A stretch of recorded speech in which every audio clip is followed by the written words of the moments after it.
Chip, thanks.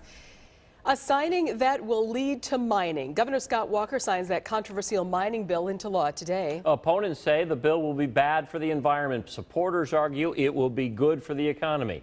Fox 6's Mike Lowe live at one Milwaukee business that will see immediate impact. Mike? Good evening, Ted. We are at P&H, where they make heavy equipment. They ship it all across the globe to virtually that you would find in the world. Executives here at P&H, though, say with Wisconsin's new mining law, some of that business could be coming back home. Today, we got an inside look at the company. We sell and service our mining equipment around the globe, various locations. Any large mine in the world, you can go and see P&H mining equipment there. As sparks fly, there is genuine excitement at P&H Mining. The company employs 750 people in Milwaukee, engineers, welders, and machinists like John Soden. Oh, this is a career. He's been on the job for 37 of his 55 years. Started when I was 17. While he hopes the company expands, he says the mining bill's impact may ultimately be on the people already employed.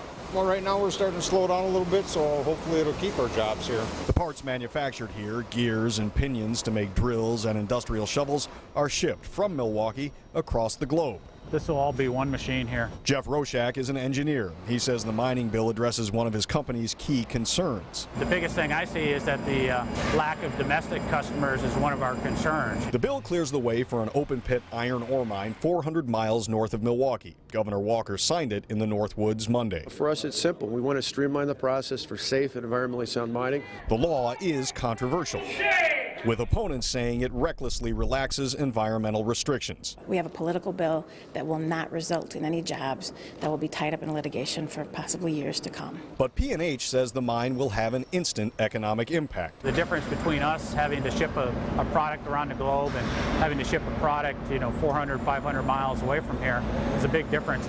There are thousands of families in Milwaukee supported by the mining industry, and Roshak says he sees the people, not the politics. Lots of pride when you see it done here. Then when you see it around the globe, it makes a big difference. And Governor Walker is scheduled to hold a ceremonial signing of this law. He already signed it into law officially earlier today in the North Woods. He's scheduled to sign a ceremonial copy here at P&H within the next half hour. Reporting live tonight in Milwaukee, Mike Lowe, Fox 6 News. Is it a bittersweet day there? Because the guys at P&H are smart. They know this thing could also be tied up in the courts. That's got to affect their business. Indeed. I think most people are aware that there are going to be lawsuits. Indeed, the Bad River Tribe of Indians up at the Bad River watershed near Ashland, where this mine would be built, they've already started a fundraising drive to basically mount this legal battle that they say they're going to mount. So we know there are going to be lawsuits filed, and so yes, it is there is some sense of bittersweetness here at P&H today, but there is tempered excitement, I would say, given that the law is actually being signed today, and this was a year-long process of debate through the legislature and in the public to get this thing done. So there is, I would call it, excitement here today, Ted. Mike Lowe, thanks. The man acquitted